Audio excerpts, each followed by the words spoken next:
pour moi, comme moi je l'ai vécu, j'ai été très impliquée émotionnellement. C'était...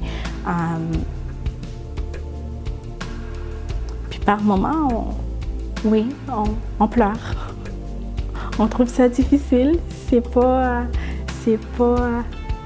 facile. C'est pas rose tous les jours. On a beau avoir une certaine perspective de la vie et de la mort, lorsqu'on est confronté aux enjeux, ça vient nous chercher.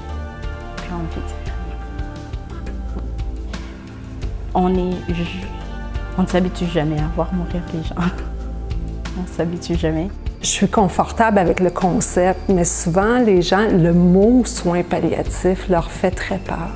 En fait, c'est juste une façon d'appeler quelque chose où on a une approche qui est un peu différente des soins aigus, par exemple. Donc, les gens sont très confortables de dire qu'ils vont aller à l'hôpital pour avoir une opération, mais dire « je m'en vais en soins palliatifs », il y a comme une connotation avec ça qui est automatiquement reliée à la fin de vie. Puis c'est là que des fois, ça peut être difficile de les amener à accepter.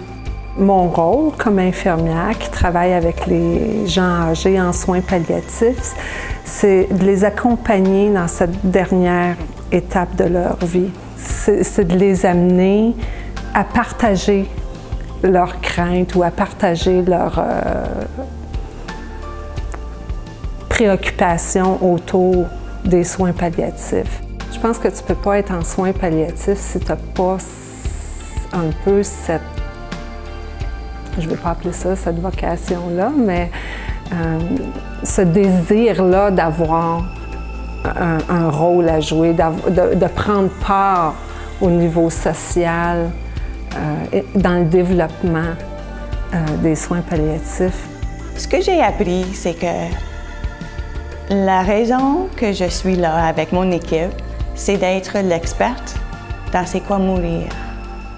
Ça, c'est global. Ça peut être dans un contexte d'enseigner réellement quelque chose comme le processus naturel de la mort. Ça peut être au niveau de communication, des approches, des attentes, comment évaluer des perspectives de nos familles, de nos patients, mais globalement toujours spécialiste dans la dernière phase de notre vie. Dans mon rôle de bénévole, c'est vraiment un rôle d'accompagnateur, un rôle de personne qui est présente à l'autre. Je pense à mes valeurs et à mon rôle en tant que travailleuse sociale auprès des personnes âgées.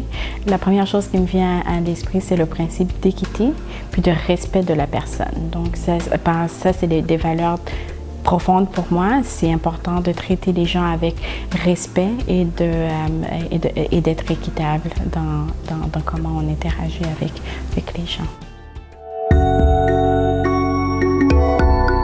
J'ai eu envie de travailler en soins palliatifs et puis quand on vit un décès, on a une certaine perception, mais quand on travaille en soins palliatifs, on a toute une autre perception. Je pense que c'est important, avant de travailler en soins palliatifs, de bien faire son deuil pour être ouvert dans notre relation vis-à-vis les clients, les patients et leurs proches.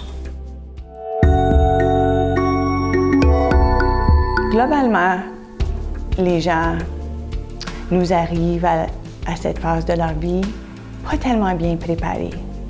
On n'est plus familier comme on était peut-être dans les générations passées. On a moins d'expérience, on n'en parle pas. Donc, pour certains, ça peut être très exagéré, leur besoin d'être accompagnés face à c'est quoi mourir. Parce que, essentiellement, il n'y a rien dans leur vie qui les a préparés pour le moment.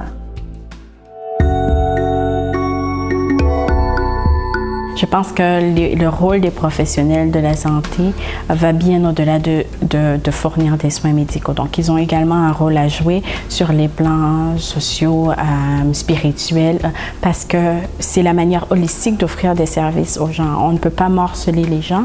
Une personne malade ou dans un état de vulnérabilité ou qui fait face à une maladie qui limite l'espérance de vie est quand même une personne dans son entièreté. Donc, évidemment, les professionnels de la santé ont un rôle à jouer autour de tous les aspects qui ont fait la vie de cette personne, qu'on parle du social, qu'on parle de la spiritualité ou qu'on parle du bien-être psychologique. Souvent, les gens pensent aux soins spirituels comme des soins religieux, mais c'est pas ça, les soins spirituels. Les soins spirituels, c'est de faire un cheminement vers la mort qui va t'amener une certaine sérénité.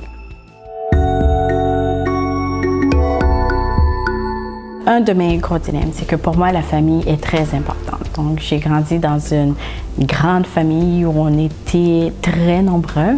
Une des choses que je trouve les plus difficiles sur le plan personnel et professionnel lorsque je conjugue avec des personnes aînées en fin de vie, c'est la grande solitude qui entoure parfois les gens. Pour moi, une qualité essentielle pour un professionnel de la santé, c'est vraiment l'approche que ce professionnel-là a avec le patient et la sensibilité à la condition humaine.